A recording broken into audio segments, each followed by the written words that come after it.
চাকরিতে কোটা পুনর্বহাল করে হাইকোর্টের দেওয়া রায়ের উপর 1 মাসের স্থিতিতাবস্থা দিয়েছে আপিল বিভাগ। আর এই স্থিতাবস্থা জারির কারণে 2018 সালে সরকারের দেয়া কোটা বাতিলের প্রজ্ঞাপন বহাল হলো। এদিকে আন্দোলনরত শিক্ষার্থীরা দাবি আদায়ে এখনও অনড়। দেশের বিভিন্ন স্থানে সড়ক বন্ধ করে আন্দোলন চালিয়ে যাচ্ছেন তারা। আন্দোলনের সবশেষ অবস্থা জানাতে আমাদের সঙ্গে চট্টগ্রাম থেকে যুক্ত হচ্ছেন সহকর্মী হাজেরা শিউলি। শিউলি, কি অবস্থা?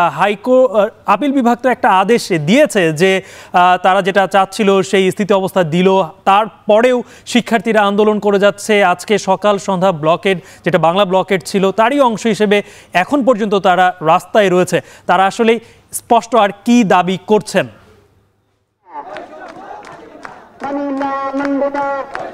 শিক্ষার্থীরা বলছে যে তারা আসলে হাইকোর্টের রায়ের উপর আপিল বিভাগের যে স্থিত অবস্থা তাতে কিন্তু তাদের দাবি বাস্তবায়ন হয়নি এবং তারা চাইছে যে সরকার এ বিষয়ে আরেকটি পরিপত্র জারি করুক এবং কোটা প্রথা পুরোপুরি বাতিল নয়, কোটা পদ্ধতি পুরোপুরি বাতিল নয়, সংস্কার চায় তারা।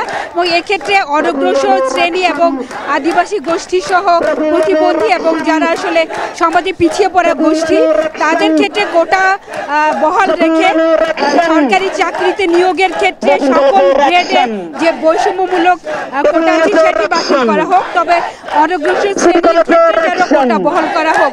এবং এই ক্ষেত্রে তারা বলছে যে আসলে এই রায় দিয়ে আসলে কোটা পদ্ধতি সংস্কারের ক্ষেত্রে তাদের যে দাবি ছিল সেটির প্রতিফলন বা বাস্তবায়ন ঘটেনি, তাই তারা এখনো রাজপথে আছে এবং তারা দাবি করছে যে এক্ষেত্রে নির্বাহী বিভাগ এবং বিচার বিভাগ সংসদে একটি আইন পাশ করা হোক কোটা পদ্ধতি সংস্কার নিয়ে, এবং যার মাধ্যমে আসলে সকল ধরনের চাকরিতে নিয়োগের ক্ষেত্রে সকল ধরনের বৈষম্যের অবসান হবে। এবং তারা বলছে তার বিচার বিভাগের উপর তাদের আস্থা আছে এবং তারা আশা করছে যে এই বিষয়ে আসলে সরকার, নির্বাহী বিভাগ সহ সংসদে এই বিষয়ে আসলে আলোচনার মাধ্যমে একটি আইন পাশ করা হবে, যার মাধ্যমে আসলে এখানকার যে শিক্ষার্থীরা তারা যেন আবার ক্লাসে ফিরে যেতে পারে এবং রাজপথ ছেড়ে।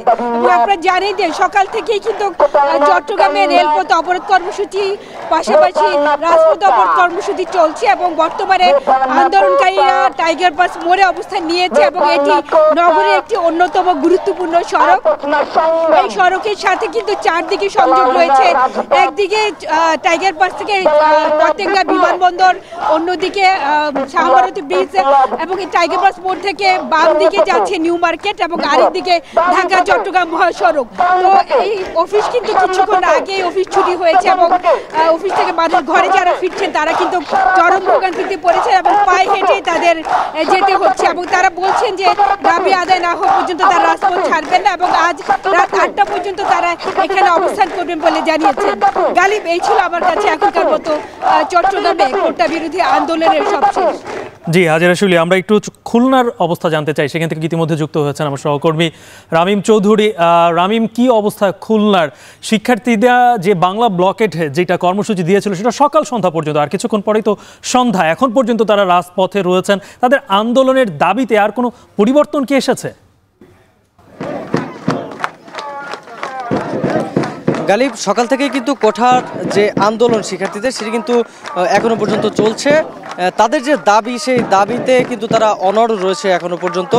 এবং খুলনা বিশ্ববিদ্যালয়ের যে শিক্ষার্থীরা রয়েছে তারা কিন্তু প্রথমে এখানকার যে ঢাকা খুলনা মহাসড়ক এই দুপুর 4টার পরে কিন্তু তারা মহাসড়ক অবরোধ করেছিল। তারপরে যে এখন এই যে খুলনার প্রবেশের যে প্রধান পথ বললেই চলে রূপসা সেতু, সেই রূপসা সেতুরই একটি মুখ কিন্তু তারা অবরোধ করে এখানে বসে আছে, যার ফলে কিন্তু দুই পাশেই বেশ যানজটের সৃষ্টি হয়েছে এবং এখানে কিন্তু বড় একটি দুর্ভোগের সৃষ্টি হয়েছে বললেই চলে।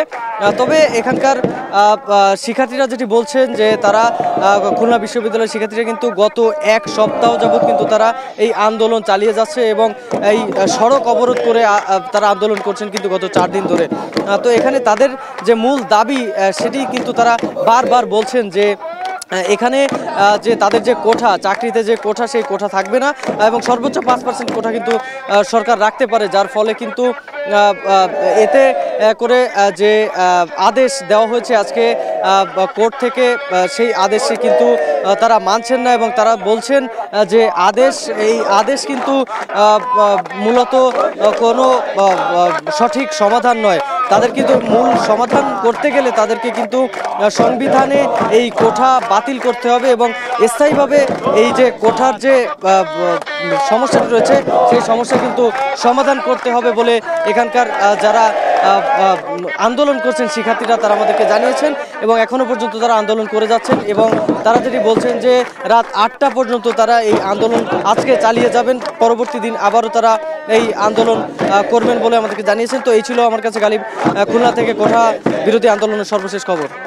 জি রামিম, সারা দেশেই কোটা বিরোধী আন্দোলনে বাংলা ব্লকের কর্মসূচি চলছে, সেই বিষয়ে সর্বশেষ জানাচ্ছিলেন আমাদের দুই সহকর্মী চট্টগ্রাম এবং খুলনা থেকে। এদিকে সাভারেও